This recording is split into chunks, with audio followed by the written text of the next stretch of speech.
સ્વાગત છે મિત્રો તમારું મારી ચેનલ ધ મેટ્રિક ક્લાસમાં। આગળના વિડીયોમાં આપણે યામ ભૂમિતિ વિશે ચર્ચા કરી હતી કે યામ ભૂમિતિના સૂત્રો, અંતર સૂત્ર તથા વિભાજન સૂત્ર, આ ઉપરાંત એના બંને બિંદુના યામ શોધવા માટેનું સૂત્ર જોયા હતા। આજના વિડીયોમાં આપણે તે જ ચેપ્ટર એટલે કે ધોરણ 10નું ચેપ્ટર નંબર 7 સ્વાધ્યાય 7.1 ના દાખલા કરીશું। તો ચાલો મિત્રો આપણે શરૂઆત કરીએ। આ દાખલા તમારી પરીક્ષાની દ્રષ્ટિએ ખૂબ જ મહત્વના છે અને જે આજના વિડીયોમાં હું દાખલા કરાવવાનો છું એ દાખલાઓમાંથી એક દાખલો તો ફરજિયાત પરીક્ષામાં પૂછાશે જ। ચાલો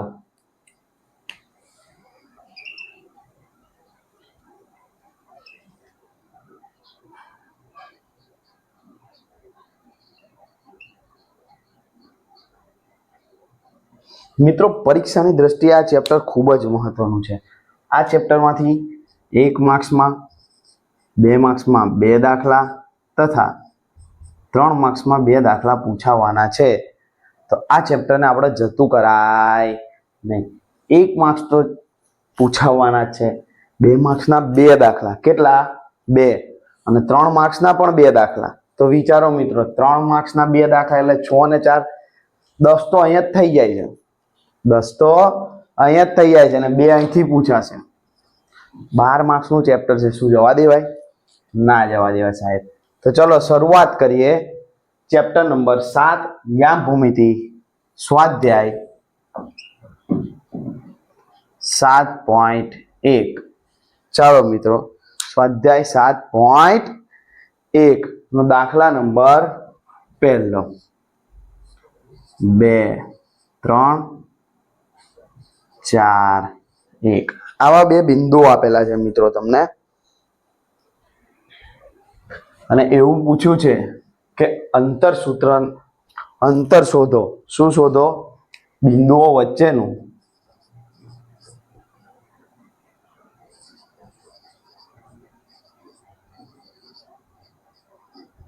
અંતર શોધો। જ્યારે મિત્રો અંતર શોધવાની વાત આવે ત્યારે શું કરીશું? તો અંતર સૂત્ર લગાવીશું। શું કરીશું? અંતર સૂત્ર। પણ સાહેબ અંતર સૂત્ર લગાવતા પહેલા શું? તો શું આ બંને બિંદુને નામ આપી દઈશું। ચાલો નામ આપી દે, બિંદુ A અને બિંદુ B। ચાલો મિત્રો, આપણને અંતર સૂત્ર યાદ છે? તો કે હા સાહેબ યાદ છે ને। શું હતું અંતર સૂત્ર? તો AB બરાબર વર્ગમૂળમાં x2 માઇનસ x1 નો વર્ગ વત્તા y2 માઇનસ y1 નો વર્ગ। જો મિત્રો, આ સૂત્રો આપણે આગળના વિડીયોમાં કરાયા હતા કે કેવા સૂત્રો છે, અંતર સૂત્રો ક્યાં વપરાય, વિભાજન સૂત્ર ક્યાં વપરાય, એની માહિતી, પૂરેપૂરી માહિતી આપણે આગળના વિડીયોમાં આપી હતી। તે છતાં આ સૂત્રો, જે 3 સૂત્રો છે એમાંથી કોઈ પણ એક સૂત્ર પરીક્ષામાં ફરજિયાત પૂછાય છે। તો સૂત્રો ખાસ કરીને કરવાના। જો સૂત્રો નહીં આવડે તો તમને દાખલા પણ આવડશે નહીં મિત્રો। ચાલો આગળ વધીએ। તો સાહેબ આમાં x2 શું લઈએ, x1 શું લઈએ, y2 શું લઈએ, y1 શું લઈએ? જો તમે મારા યામ ભૂમિતિ ધોરણ 9 વિડીયો જોયો હોય બરોબર, તો તમને x2 x1 લેવામાં કોઈ જ તકલીફ પડવાની નથી। જોઈ લો મિત્રો, x2 x1। તો x1 એટલે આપણે જે પ્રથમ જે બિંદુ આપેલા છે એમાં આને કહીશું x1, આને કહીશું y1, આને કહીશું x2 અને આને કહીશું y2। જે પહેલા બિંદુઓ છે એમાંથી x1 y1, બીજા બિંદુઓ છે એમાંથી x2 y2। ચલો કિંમતો મૂકી દઈએ।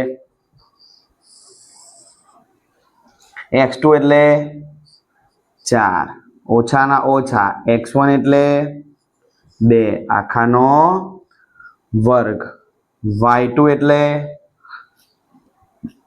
1, y1 એટલે 3 આખાનો વર્ગ। ચાલો 4 માંથી 2 જાય તો 2 નો વર્ગ વત્તા 1 માંથી 3 જાય તો ઓછા 2 આખાનો વર્ગ। ચાલો 2 નો વર્ગ 4 ઓછા 2 નો વર્ગ 4. સાહેબ આ કેમ ના આયા? આ ખબર પડી નહીં. તો જો ઓછા 2 નો વર્ગ એટલે ઓછા 2 ગુણ્યા ઓછા 2 ઓછા ઓછા વત્તા 2 ગુણ્યા 2 4. ખબર પડી મિત્રો? માઇનસ માઇનસ પ્લસ ભાગાકાર કે ગુણાકાર કરવાના હોય ત્યારે એક શોર્ટ્સ છે, આવો જોજો એટલે ખ્યાલ આવી જશે તમને આ કેમ ના આયા. મિત્રો સાદુરૂપ એવી વસ્તુ છે ને કે જો તમે સાદુરૂપ આવડી ગયો ને તો તમે ગણિતની જંગ જીતી ગયા. સાદુરૂપ એવી વસ્તુ છે કે જો તમને આવડી ગયું સાદુરૂપ આપતા વત્તા વત્તા વત્તા ઓછા કે પોઈન્ટ વાળા ભાગાકાર કે પોઈન્ટ વાળા ગુણાકાર, જો આ વસ્તુ તમને આવડી ગયું તો તમે જંગ જીતી ગયા એવું માની લેજો. ગણિત વાળી જંગ તમે જીતી ગયા. અને એના માટે જ એક નવું પ્લેલિસ્ટ લઈને આવવું છે મારે, ઓનલી બેઝિક ગણિત. કેવું ગણિત? ઓનલી બેઝિક ગણિત, જેમાં તમારો પાયો પાકો થશે. અને આ પાયો ક્યાં ક્યાં કામમાં આવશે? તો ધોરણ 6 થી લઈને 10 સુધી. આ ઉપરાંત સરકારી પરીક્ષાઓ જેવી કે ટેટ ટાટ, પોલીસ કોન્સ્ટેબલની પરીક્ષા, ક્લાર્કની પરીક્ષા, જેમાં આવું બેઝિક ગણિત પૂછાતું હોય છે ને આપણને આવડતું નથી. જો નાના નાના નિયમો આપણને આવડતા હોય ને તો આપણને ઘણો મોટો ફાયદો થઈ શકે છે મિત્રો. અત્યારે તો રીઝનિંગ અને ગણિત ઉપર જ સરકારી પરીક્ષાઓ ચાલે છે.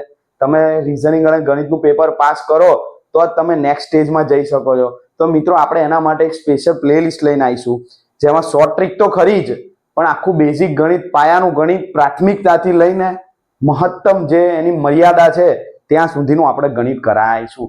તો આવી રીતે જોડાયેલા રહેજો, જેથી આપણને બેઝિક ગણિત શીખવા મળે, પાયાનું ગણિત શીખવા મળે.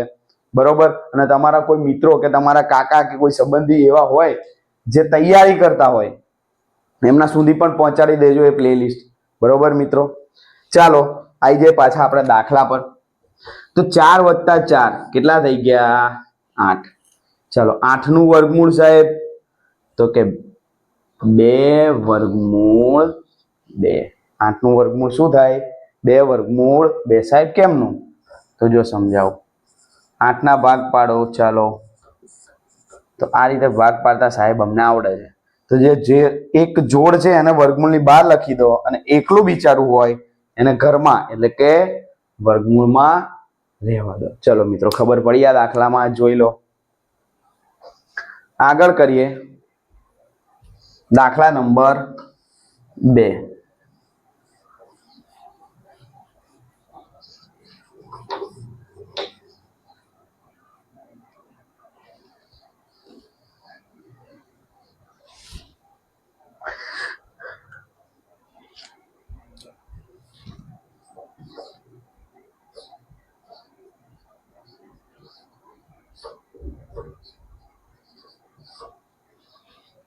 ચાલો આને નામ આપી દઈશું A, આને નામ આપી દઈશું B. સેમ સૂત્ર લાગશે આપણું. AB બરાબર વર્ગમૂળમાં x2 - x1 નો વર્ગ વત્તા y2 - y1 નો વર્ગ. હવે આ જે વર્ગમૂળ છે એને આ બાજુ લખશો વર્ગ સ્વરૂપે તો પણ ચાલશે. ઘણી બધી સ્કૂલોમાં ઘણી બધી જગ્યાએ એવું કરે છે, પણ પાછું આ બાજુ લાવવું, પેલી બાજુ લઈ જવું, એ બધું કર્યા કરતા આ કમ્પ્લીટ છે. બરોબર? ચાલો કિંમતો મૂકી દઈએ. x2 એટલે -1, x1 એટલે -5. પણ જુઓ મિત્રો, આ માઇનસ સૂત્રના અને આ માઇનસના એક માઇનસ મૂકવા પડશે. આ ખાસ ધ્યાન રાખવું. મૂકતી વખતે આ વસ્તુ ખાસ ધ્યાન રાખવી. y2 એટલે 3, y1 એટલે 7 આખાનો વર્ગ. કેમ આવું થાય છે? આખાનો વર્ગ. ચાલો વર્ગમૂળમાં ઓછા ઓછા વત્તા આવ્યું મિત્રો. આ તમને ડગલે ને પગલે શોર્ટ્સ કામમાં આવશે. વત્તા વત્તા ઓછા, ઓછા ઓછા વત્તા, 3 માંથી 7 જાય તો -4. આ સાદું રૂપ, ડગલે ને પગલે સાદું રૂપ કામમાં આવશે. ચલો 4 નો વર્ગ માઇનસ 4 નો વર્ગ. ચાલો 4 નો વર્ગ કેટલો થાય? 16. આ 4 નો વર્ગ 16. ચાલો વર્ગમૂળમાં 16 ને 16 વર્ગમૂળમાં 32. બરોબર. શું આવશે જવાબ?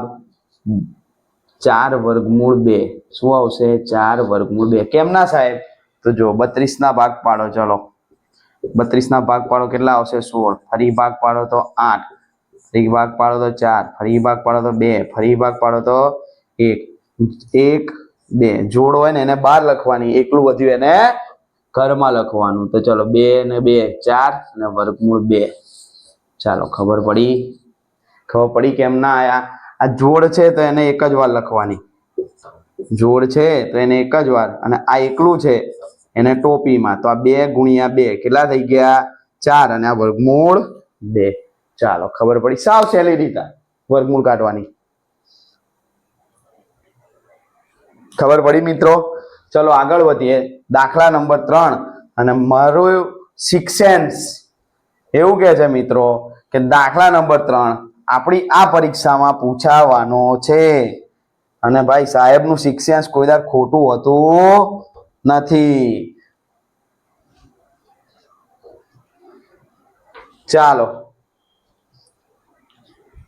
એ આપેલા છે આપણને a b અને b આપેલા છે -a -b. તમને કન્ફ્યુઝ કરવા આપેલું છે, બાકી આગળના બે દાખલા કરતા પણ સહેલો દાખલો છે મિત્રો. ચલો ગણીએ. x2 એટલે માઇનસ a સાહેબ, સૂત્રના માઇનસ. x1 એટલે a આખાનો વર્ગ. y2 એટલે માઇનસ b સાહેબ, માઇનસ સૂત્રનું, અને x1 એટલે માઇનસ નો વર્ગ. ચાલો a માઇનસ a, એક સફરજન અને એક સફરજન. ના આવડે તો સફરજન યાદ રાખવાના. એક સફરજન અને એક સફરજન. કેટલા સફરજન? 2 સફરજન. કેટલા? 2. ચાલો આમાં પણ એક સફરજન અને એક સફરજન. કેટલા સફરજન? 2 સફરજન. ચાલો વર્ગ કરી દે. -2 a નો વર્ગ, એનો તો શું થશે? તો 4 a નો વર્ગ. સેમ 4 b નો વર્ગ. 2 નો વર્ગ 4 ને b નો વર્ગ b ભાઈ. 2 નો વર્ગ 2 ને a નો વર્ગ a ભાઈ. જો બંનેમાં 4 દેખાય છે, આપણે કોમન કાઢ લઈએ. કોમન એટલે સરખા. 4 સરખા કાઢ્યા, અંદર શું વધ્યું? a વર્ગ વત્તા b વર્ગ. હવે સાહેબ આપણને 4 નું વર્ગમૂળ આવડે, કેટલું થઈ જાય? 2. અંદર શું રહ્યું? ખાલી a વર્ગ વત્તા b વર્ગ. આ તમારો જવાબ છે. સાવ સહેલો. મારું શિક્ષણ કે છે આ દાખલો તમારી પરીક્ષામાં હશે જ. તો મિત્રો આજે આપણે 3 દાખલા જોયા, અને આ 3 માંથી એક પરીક્ષામાં પૂછાય છે. પણ આ દાખલો ખૂબ જ IMP છે. શું છે? પરીક્ષાની દ્રષ્ટિએ ખૂબ જ IMP દાખલો. તો તૈયારી કરી નાખજો. પ્રથમ સત્રની પરીક્ષા નજીક છે, ટૂંક જ સમયમાં આવવાની છે. આપણા સાથે જોડાયેલા રહેજો. આપણે કઈ રીતે પેપર લખવું તેની સમજ, ઉપરાંત કઈ રીતે વધારે માર્ક્સ ખેંચવા, એવું કઈ રીતે પેપર લખીએ જેનાથી આપણને માર્ક્સ વધારે મળે, શિક્ષકનું એટ્રેક્શન વધે પેપર પ્રત્યે, જેથી આપણને સારા ગુણ મળી રહે. બરોબર. તો આવી નાની નાની બાબતોનું ધ્યાન રાખવા માટે કાળજી લેવી ખૂબ જ જરૂરી છે, કે કઈ રીતે આપણે જે પેપર ચેકર છે એમનું ધ્યાન ખેંચીએ. બરોબર. અને માર્ક્સ વધારે લાય, ઓછી મહેનતે વધારે માર્ક્સ લાય. આવું જ આગળ આપણે વિડીયો લાવતા રહીશું. તો મારી સાથે જોડાયેલા રહેજો. મારી ચેનલને સબસ્ક્રાઇબ ના કરી હોય તો કરી દેજો. બરોબર મિત્રો. અને તમારા મિત્રો સુધી શેર કરી દેજો. લાઈક. Thank you.